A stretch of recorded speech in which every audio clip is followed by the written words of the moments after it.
आप सभी का स्वागत है। ईएमसी में आज तक हम बात कर चुके ईएमसी क्या है, उसके बाद उद्यमशील क्षमताओं की बात चल रही थी, उसमें बड़ा सोचना, उसके बाद कुछ नया और चुनौतीपूर्ण करना, अवसर पहचानना, योजना बनाकर कार्य करना, इन सब चीजों के बारे में, इन सब उद्यमशील क्षमताओं के बारे में हमने बात की और आपके प्रश्न भी लगातार मेरे पास आ रहे हैं।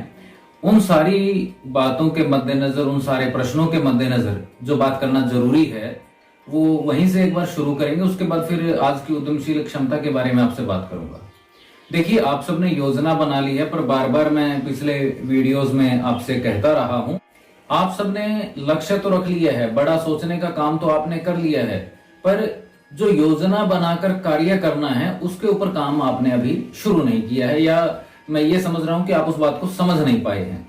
देखिए, आपने लक्ष्य कोई भी रखा है, पर उसके लिए योजना बनानी है और योजना को आप अभी भी शायद समझ नहीं रहे हैं। योजना बनाने से मेरा अभिप्राय क्या है कि आप में से कई बच्चों ने अलग अलग अपनी अपनी व्याख्याएं दी हैं, अपनी अपनी बातें कही हैं। मैं डॉक्टर बनना चाहता हूं, मैं इंजीनियर बनना चाहता हूं, मैं सिविल सर्विसेज में जाना चाहता हूं, आदि आदि। पर एक बात जो बड़ी जरूरी है वो आप में से कोई भी समझने को तैयार नहीं है। जो आपका लक्ष्य है, जो सपना आपने देखा है, उस सपने के लिहाज से आप उस क्षेत्र के लोगों से बात करें। आप अगर डॉक्टर बनना चाहते हैं तो आपको पता होना चाहिए कि डॉक्टर बनने के लिए आपको साइंस, इंग्लिश, मैथ्स, ये सब्जेक्ट आपके स्ट्रांग होने चाहिए। और जो दूसरी बात है, अगर सिविल सर्विसेज की बात आप कर रहे हैं तो सिविल सर्विसेज में आपको पता होना चाहिए कि आपको कितना समय देना है और किस तरह से आपको आगे बढ़ना है। आप पहले सलाह तो लें, अपने बड़ों से बात करें, तभी तो उस विषय पर काम करेंगे। पर आपको ये ठीक है, आपने सपना देख लिया, लेकिन तभी मैंने आपको कहा था कि सपना बंद आंखों से नहीं देखना है। कलाम साहब ने कहा है, सपने वही सच होते हैं जो खुली आंखों से देखे जाते हैं। तो आप खुली आंखों से अब भी सपने नहीं देख रहे हैं। अगर आप खुली आंखों से सपने देखेंगे तो आपको पता चलेगा कि आपको उस सपने के लिए क्या करना है, यानी क्या योजना बनानी है। आपने योजना कहां बनाई? पहली बात तो आपकी यहीं से शुरू होती है कि आप उसको सिलसिले से आज से ही पढ़ाई शुरू करें। और पढ़ाई में भी पहली बात तो आपको पता है कि आपको बड़ी मेहनत की जरूरत है। फिर जिस क्षेत्र में आपको जाना है उससे जुड़े हुए विषयों को महत्व दें, उनके ऊपर ध्यान दें, तभी आप अपना लक्ष्य प्राप्त कर पाएंगे। सिर्फ सोच लेने भर से कुछ नहीं होगा तो तभी जब आप मेहनत करोगे। और कितनी ही बार मैंने आपको पिछले वीडियो में कहा है कि आपको इसके लिए 24 घंटे 7 दिन सोचना पड़ेगा। सोचना से सिर्फ ये नहीं है कि हाँ मुझे डॉक्टर बनना है, हाँ मुझे डॉक्टर बनना है। आपको ये सोचना पड़ेगा ना कि डॉक्टर बनने के लिए आपको क्या करना है। अब डॉक्टर तो बनना है, पर डॉक्टर बनने के लिए क्या करना है ये भी तो सोचना है ना।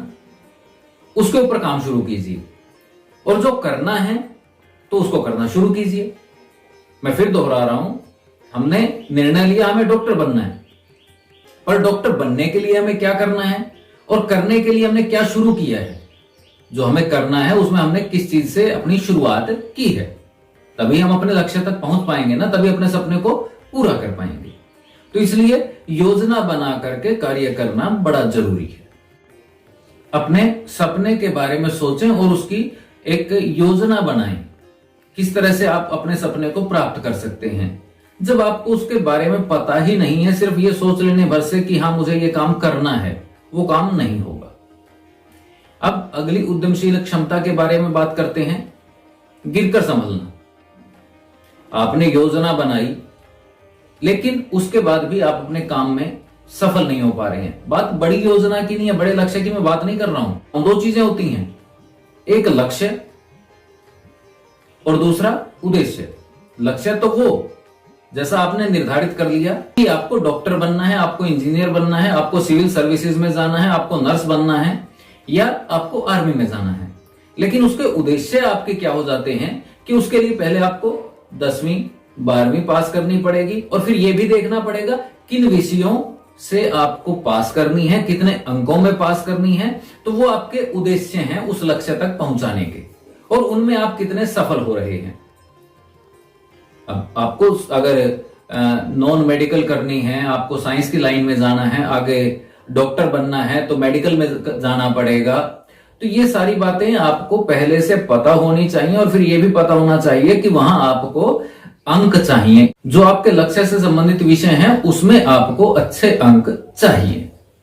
अब अच्छे अंक चाहिए, वो हमारा उद्देश्य हो गया और वो पहले पूरा होगा, लक्ष्य तो बाद में पूरा होगा। लक्ष्य पूरा होना तो बहुत दूर है। अभी जरूरी है कि आप जो काम कर रहे हैं, जो अभी आप शिक्षा ग्रहण कर रहे हैं, वहां आप अच्छे अंक लेकर के पास हो ताकि आप अपने लक्ष्य की ओर बढ़ सकें। ये बड़ा जरूरी है। आप ये सोचते हैं कि आज तो कुछ नहीं करने की आवश्यकता है, पर मैं डॉक्टर बन जाऊंगा, मैं इंजीनियर बन जाऊंगा, ऐसा नहीं होगा। आपको आज से शुरुआत करनी है। फिर उसी में आज की बात हम जोड़ रहे हैं, गिरकर संभलना। तो बहुत बार ऐसा होगा कि आप अपने उद्देश्यों में खरे नहीं उतर पाएंगे। हो सकता है आप साइंस पढ़ रहे हैं, अच्छे अंक ना आए, अंग्रेजी पढ़ रहे हैं, अच्छे अंक आपको ना मिले, मैथ्स आप अच्छे से करना चाहते हैं, व्यापारी बनना चाहते हैं, पर आपको अच्छे अंक नहीं मिल रहे हैं। तो उस स्थिति में बैठ करके उदास नहीं होंगे। उस स्थिति में उदास होकर के बैठ नहीं जाएंगे, रोएंगे नहीं, बल्कि उस स्थिति में हमें संभलना है। हमें खुद को संभालना होता है और अपने लक्ष्य के बारे में सोच करके हमें दोबारा से मेहनत करनी होती है। ऐसा नहीं होता कि आप एक बार हार गए, फेल हो गए किसी भी विषय में या अंक कम आए तो आप हार मान लें कि हाँ अब कुछ नहीं हो सकता। क्योंकि ये जो छोटी छोटी चीजें हैं, यानी जो उद्देश्य आपके हैं, 9वीं पास करना है, 10वीं पास करना है और उसके अंतर्गत भी विषय के ऊपर ध्यान देना है, साइंस के ऊपर, गणित के ऊपर, अंग्रेजी के ऊपर, तो वहां आपके जितने अंक आने चाहिए उतने आ रहे हैं कि नहीं आ रहे हैं? नहीं आ रहे हैं तो क्यों नहीं आ रहे हैं? तो नहीं आ रहे हैं उसके लिए आपको रोने नहीं बैठना है, उदास नहीं होना है, बल्कि यह देखना है कि क्यों नहीं आ रहे हैं और अगली बार फिर प्रयास करना है। और उसे पुनर्प्रयास को, दोबारा किए गए प्रयास को हम गिरकर संभलना कहते हैं। यानी ऐसा नहीं कि आप गिर गए तो गिर गए, उठना है, गिर करके उठना है, फिर आगे बढ़ने के लिए कोशिश करनी है। एक बार असफलता ये नहीं है कि आप उसको अपने जीवन भर की असफलता मान लें। अभी जम्मू में 3-4 दिन पहले एक एनकाउंटर हुआ था। उसमें जयपुर के एक कर्नल थे, आशुतोष शर्मा। तो प्यारे बच्चों, अब खासतौर से वही बच्चे ध्यान से सुने जैसे जिन्होंने आर्मी की बात की और बाकी इस बात को समझें भी। आशुतोष शर्मा को एक वो था दिमाग में, उनके सपना था, एक जुनून था कि मुझे आर्मी में जाना है। लेकिन आर्मी के लिए, शायद आपको अजीब लगे, आर्मी के लिए आशुतोष शर्मा ने 6.5 साल प्रयास किया। वो कभी इंटरव्यू में रह जाते, उसके बाद की जो चीजें थी, कोई टेस्ट था आर्मी से रिलेटेड, उसमें फेल हो जाते, पर उन्होंने कभी हार नहीं मानी। वो लगातार 6.5 साल तक प्रयास करते रहे और 6.5 साल प्रयास करने के बाद अंततोगत्वा उन्हें आर्मी में नौकरी मिल गई। तो अब आप देखिए कि 6.5 साल व्यक्ति अपने लक्ष्य के लिए दिन रात लगा रहता है, असफलताएं भी उसको परेशान नहीं करती। यानी वो गिरकर संभलना जानता है, हार नहीं मानता। और कई बार आपने सुना है ना, मन के हारे हार है, मन के जीते जीत। आशुतोष शर्मा ने हार नहीं मानी तो अंततोगत्वा वो जीत गए। और आज आप और हम उनको प्रणाम करते हैं, उनको श्रद्धांजलि अर्पित करते हैं। उन्होंने देश का गौरव बढ़ाया है, देश की रक्षा के लिए अपना जीवन अर्पित कर दिया। और आज मैं बहुत पुराना आपके लिए उदाहरण इसीलिए नहीं लेकर के आया। आशुतोष शर्मा से बड़ा उदाहरण हमारे लिए क्या हो सकता है आज के विषय में, गिरकर संभलना।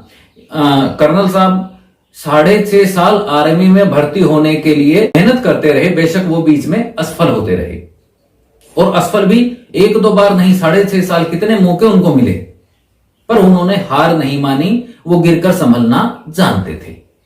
तो गिरकर संभलना आप भी सीखिए। हार नहीं माननी है, उदास नहीं होना है, प्रयास करने हैं और सही तरीके से योजना बना करके आगे बढ़ना है।